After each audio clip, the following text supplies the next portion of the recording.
Hi, Brian. Thank you so much for accepting my invitation and being a guest in the Life of a Social Media podcast. Before to jump in and discuss about the challenges that you face it over the years, can you describe a little bit yourself? Can you tell us a little bit about yourself?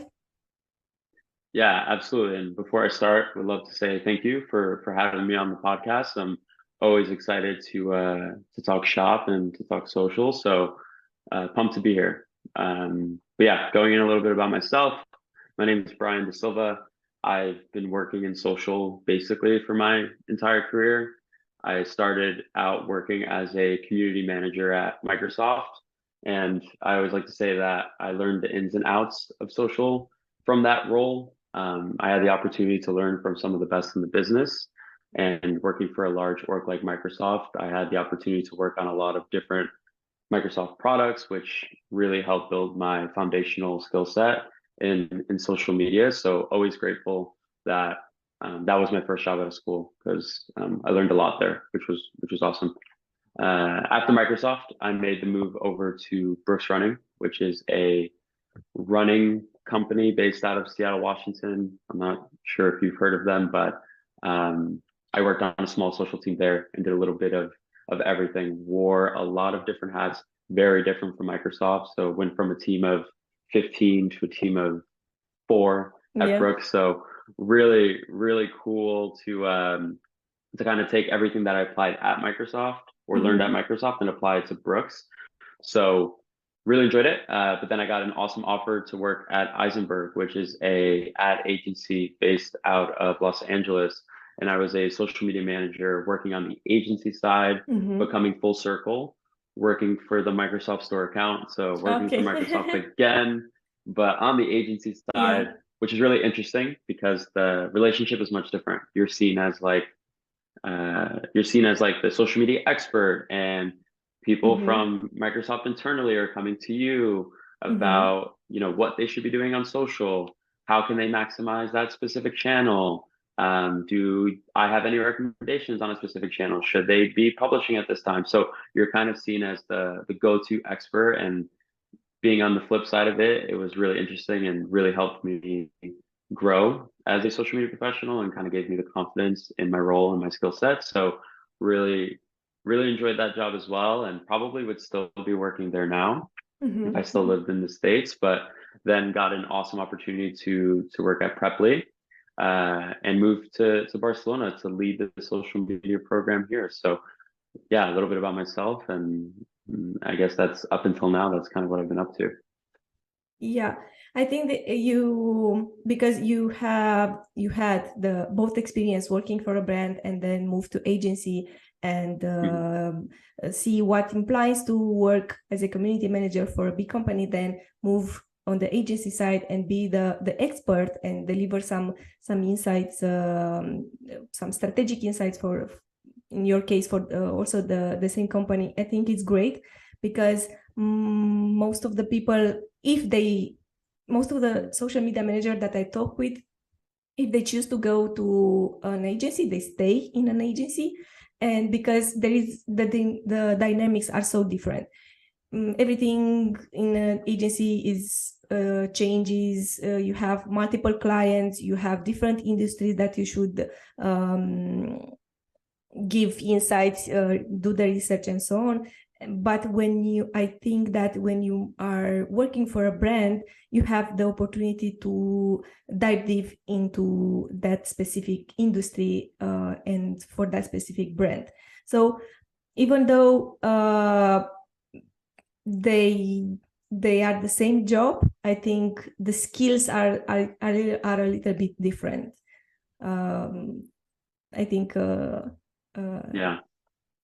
Yeah. No, no, you're totally right. I think it is, and I think the relationship is just different, right? Like you said, working at an agency, things move quickly. You have multiple clients. You're juggling a lot of different tasks and a lot of different mhm. communications across those different clients. And I always say like, well, actually, I don't say this. One person told me this a long time ago, but they're like, if you want to work hard, you work for an agency, and if you Yeah. want to just if you want to stroll, you work in-house. So very Yeah, skewed perception of working for an agency and working yeah, in-house at a brand. But yeah. I think it kind of applies, to be fair. Like the agency side of things, it just moves so fast. Like I loved it Mm-hmm. because I love being busy. I love the constant communication with multiple clients and being seen as that go-to expert in that specific field. So like for instance, mine is social, and I loved it. I honestly really enjoyed it.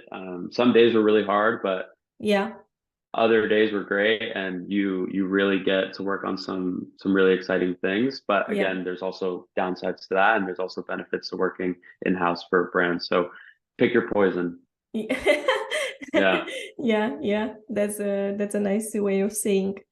yeah, So right now you are working as a social media manager at Preply. Can you describe your job role here? yeah, yeah, absolutely. So it's an interesting role just because Preply is a startup, and I actually have never worked for a startup. So just to give you guys a little more context on it, Preply is a language learning startup based out of Barcelona, and I joined the Preply team as the first ever social media team member they've ever had. So I inherited a social program from basically nothing. They had a very small following on Instagram and Facebook, and a small YouTube channel, not very far along. It Mm-hmm. was, I don't even remember how many subscribers it had, but it wasn't very far along. And it's been really interesting just because I've had to build the social media program from the ground up. So taking everything that I've learned from every past job that I've had and applying it here to build a cohesive social media program to hopefully build a brand across these key channels. Mm-hmm. It's been a huge challenge, but it's been nice because I now have the ability to say like, oh, I built this from the ground up and I contributed to growth in this way. And it's been to kind of go over a little bit of what I've done. I've had to build a social media strategy that's constantly being updated to satisfy business needs and what we're trying to accomplish on social. I am the key stakeholder internally just because I'm literally the only one. So everyone comes to me for anything social related, Yeah, which is good in a way, yeah, right? Like you get to really show your expertise and you get to be that go-to person, but it's also a lot of education yeah. internally of what social is and how these different channels, how these different channels are run and what you need to focus on for these specific channels to make sure that they're successful and make sure that your brand is successful in hitting those goals that you've set. Mm-hmm. I've had the opportunity to build a reporting structure, so kind of a little bit of everything. Um, and and yeah, I mean the list can go on and on. I've literally had to do everything, and it's been cool. I think like you don't get this opportunity often in your career to really build something from the ground up. Yeah, yeah. And it's been definitely a journey, but it's been awesome so far, and I've gotten to build the social team internally as well. So it's been a very cool process to kind of see it go from zero all Yeah. the way to where we are now. Yeah. And I have to admit that I did some my homeworks for this podcast, and I Hmm. checked your Twitter account and what I think you are doing a really great. You have a really great strategy on TikTok.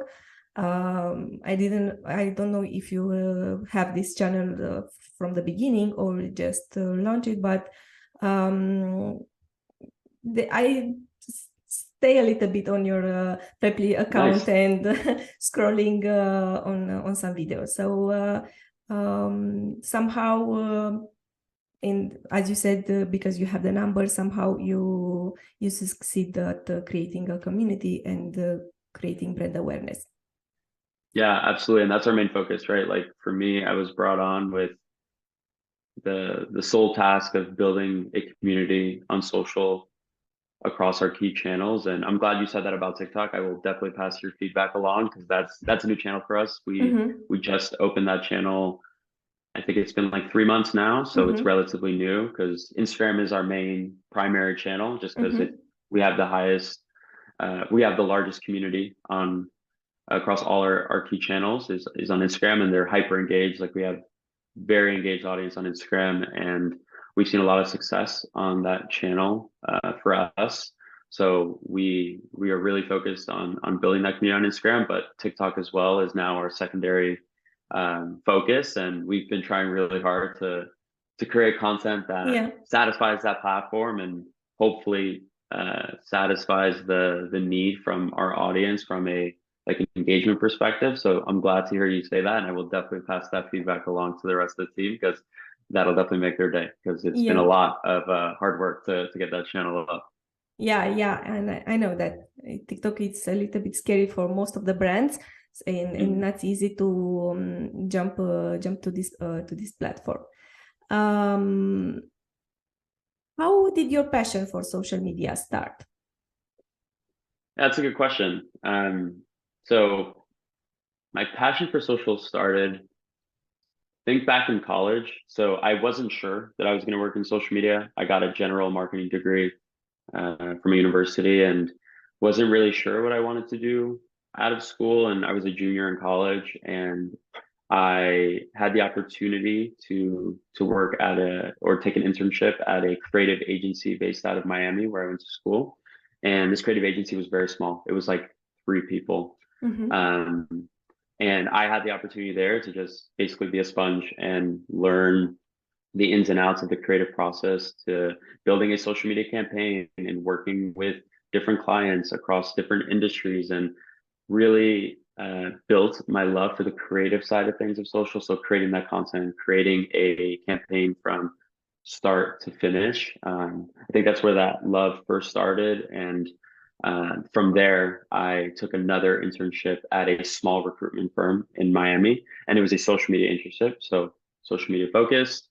Uh, but it wasn't really an internship because I basically was their social media manager, but I didn't know anything about social. So it was like a weird like internship of you learn on the job and you learn day by day by day. So that one was more self-taught, but I really fell in love with the process of building out a social media presence and all the work that actually goes into it and understanding the importance of knowing your audience, understanding the Mm-hmm. importance of building content for those specific channels and being on those specific channels where your audience is at. And how hard it is to actually create content for social and good content, right? Like anyone can create content, but not everyone can create good content. Yeah. So um, yeah, I think that's where my love kind of started to build for social, and then from there, like I said earlier, like I've only worked in social, so I literally completed that internship, and from there on, I just worked in social specific roles, and I've been working in social ever since. So yeah, long story short, I think my passion started in college, and I'm glad Mm-hmm. that it kind of happened that way because who knows where I would be now if I didn't have those two internships to kind of build that love for it. Mm-hmm. Mm-hmm. You mentioned that everyone can create content, but a few brands can create good content. Yeah. In your case at Preply, what are some key elements that you are using to create good content? Yeah, I would say we take a few things into account when we're creating content or engaging content on social. Mm-hmm. It's you got to know your audience and you got to really understand the type of content that they want to consume. Like I think that is key here. Like if you give your audience the content that they're craving, they're more likely to engage with it. So that's something we take into account. Like for instance, we know that with video content, our audience really enjoys video content and primarily we're focused building that because we know our audience is going to engage with it. We know our audience is going to sit there and watch it, and um, we want to give them what they want ultimately. Like if the concept itself lends well to video, we'll create a video. But Mm-hmm. if the concept itself doesn't, then we'll go with another content piece that they like to consume, which is carousels. Like we Mm-hmm. see really high engagement rates with carousels specifically, especially on Instagram. So we tend to adapt the format or the concept to whatever content piece that our audience would most likely engage with. So that's something we take into account. Mm-hmm. Another thing is we try to stay really topical and lean into trends, especially as like a language learning brand. Like how do we build relevance and how do we stay relevant in a fast-paced world of social? Like how can we give the Preply twist on trends and give our brand some relevance and show our audience like, hey, we're here, we're relevant. You should engage with us because we're topical and we know how to insert our brand into those specific conversations. And then I guess the last piece for engagement would be social. So we try to generate as much engagement as possible by literally being social. So commenting on, if a user drops a comment, we're dropping a comment back, or we're giving them a like. We're trying to be as social as possible. We're actively listening to our audience, and we want to set that expectation with our audience that, hey, we're here and we're listening and we're interested in what you're saying. So I think a mix of those three really generates engagement and also generates community on social. So we take that all into account when we're creating content and after we publish content as well. How hard is for you to create content for Preply? So do you have to create? So you have the Instagram, which gives you it's the main channel, and now you develop a new channel, which is TikTok. How hard is to produce content for this platform? Because most of them implies video, and okay, you have on Instagram some posts, some carousel posts, which implies some design. But can you describe a little bit the process of creating these videos for social media? Yeah, we luckily have an amazing design team and amazing brand team internally at Preply that helps me create all of this content. We're a lean machine, and we keep it pretty agile when it comes to video content, because earlier in the year we were doing high production shooting, even for short form video. Like, we're doing high production videos that took a while to edit and to break down and to give feedback on and then to publish. So it was taking us a while to get video content out. So I would say we have definitely improved from that perspective. We've kind of looked at it and said, okay, we're spending way too much time creating this type of content. We need to scale it back and create more authentic looking content. So instead of doing the high production stuff, we are going to make it more TikTok focused and shoot everything on the iPhone, keep editing to a minimum. I put text on it, on the video, or we'll have someone internally put the text on the video. So we try to keep things really light, and we try to work in batches. So for the most part, we're working in batches for content that isn't trend-based, because trend-based content we don't throw into batches. We just do that when it comes up.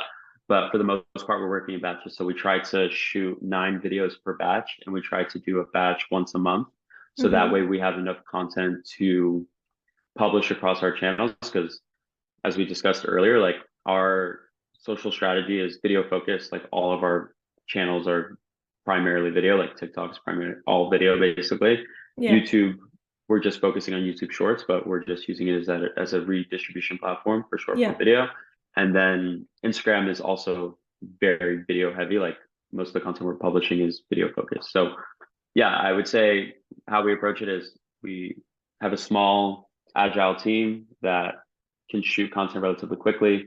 We have the design resourcing to edit and to make sure that we have everything ready to go. And then we batch create and shoot content to make sure that we are maximizing our time, especially on shooting days. So we don't waste, 3-4 days shooting content. We'll do it in 1 day or 2 days, and we'll have content for the next month and a half. Okay. That's a great insight. I think I should use this insight at Socialinsider because usually, and now I'm talking about smaller teams. For companies that have smaller teams, it's a problem to do interruptive work, and I don't know. You have to, that you have to do your task for social media, but you have to interrupt and create a video for TikTok or for Instagram, and it doesn't work. So I think that you have a better approach here. Why do you think people share posts from brands on social? Yeah, I think people share content because it resonates with them. I think good content speaks to your user base and connects with them on a deeper level, because if you think the action of sharing, it's so personal, right? Like, that has to hit the right chord with the user for them to share it. Like, that is the ultimate engagement. I like to say is, if the content's that good that this user watched it or consumed it and said, okay, this was this helped me or this resonated with me, I'm going to share this to my user base, then that's a good piece of content. And I think that's why people share it. It resonates and it speaks to them on a deeper level. And as an example, at Preply, we have a video series called Methodology Shorts, and it's basically a educational video series where we cover language learning concepts from different languages, usually focused on English and Spanish. And last week we published a video called Effective Efficient, and that video got like 24 shares on Instagram, which doesn't sound like a lot, but for us, it's a lot, especially on an educational piece. Like we usually don't get a lot of reshares like that, especially on IG, but that specific video did really, really well. So that's something that we've noted and something that we've taken into account for the next batch of educational videos of like, okay, what about this video resonated with users and how can we replicate that? So yeah, again, I think sharing is the most personal thing, and that's the engagement that you're looking for is those shares. Like that's a very, very important one to keep an eye out for. So when it comes to success for a specific video or campaign, shares are important. Are you looking at other metrics here? Yeah, I would say that it depends on the specific campaign, but if we're looking at just like engagement metrics as a whole and looking at video content specifically, I look at total engagements, so likes, comments, shares. I look at reach, like how many users are we reaching with a specific piece of content? Is it normal? Is it above normal? Like are we reaching more than we usually do? I look at video plays. And I look at how many, how long are people watching the video for? Are we getting average video views with this? Are we getting above average? So I like to look at all those specific things when it comes to video. And obviously the metrics change depending on the channel, but those are for the most part what we look at. And then we deem that video successful or not. But like I said earlier, we batch create content, and a lot of the content is episodic. So we have part 1, part 2, part 3, part 4 for those specific content pieces. So we like to look at the series as a whole as well and be like, how did this series perform over 4 content pieces? Should we replicate it? Should we continue it? Did it hit the benchmarks that we set? But yeah, that's kind of how I approach video and how I measure success from an engagement perspective on video specific content. Okay. When it comes to the future of social media, what do you think? How would the social media would like in, I don't know, in 5 years or in 3 years? Maybe it's too far. 5 years. Yeah. Yeah. I mean, I don't know. In 5 years, I have no idea. But yeah, I would say in the next 3 years, I think social will be used more as like a search engine than, like us using Google, right? Like I think we're gonna, I mean, I personally, and like I use TikTok and I use IG to research basically everything, like when it comes to brands or whether I'm taking a trip. Like for instance, if I'm going to like, let's say Paris or something, I'll use TikTok on like where to eat in Paris or like where to stay in Paris or what to do in Paris. Exactly, right? Like we're not going on Google and saying like, where should I go in Paris? It's like we're using TikTok now. Like we're consuming video that others have created, looking for that social proof, for those recommendations of what should we be doing? Like what should I do in the city? So I think that trend will continue. I honestly think it'll continue. Social will be, it's already keyword driven, but it'll continue to be keyword driven. The importance of keywords will play a huge role in how your brand's content shows up on those specific platforms, and especially as those platforms evolve. And yeah, I think that will be a big trend moving forward. It already is, but I think that will continue to grow. I think another one will be higher VR, AR adoption, like with the introduction of the metaverse and Web3 and all that's happened this year. I think that trend will continue definitely in 2023. And I could definitely see that being something that stays around for the next 3 years. So I'm curious to see how that evolves, especially with social and how that influences these social media platforms and what other social media platforms pop up over the next 3 years, especially as Web3 continues to evolve. So I think those would probably be my 2 big ones for the future of social. But yeah, I'm curious to see what happens. Yeah, yeah. But when it comes to the next year, what are some Yeah. trends that social media managers should look at? Yeah, I think the easy one is short form video will continue to dominate social Mm-hmm. platforms. So if you don't have a video focused strategy, you should probably consider it just because platforms now are primarily focused on video and short form video to be specific. We all know that TikTok exploded on the scene. It is the hottest platform right now. It'll continue to be a really big platform moving forward, especially in 2023. So if you want to win on social or if you want to be relevant on social, you definitely need to incorporate video in some capacity on these channels, just because again, they're primarily video focused. So brands will have to do that. And if Yeah, you're new to social or if you're working in social for the first time, definitely take that into account when you're creating a social media strategy or when you're contributing to a social media strategy.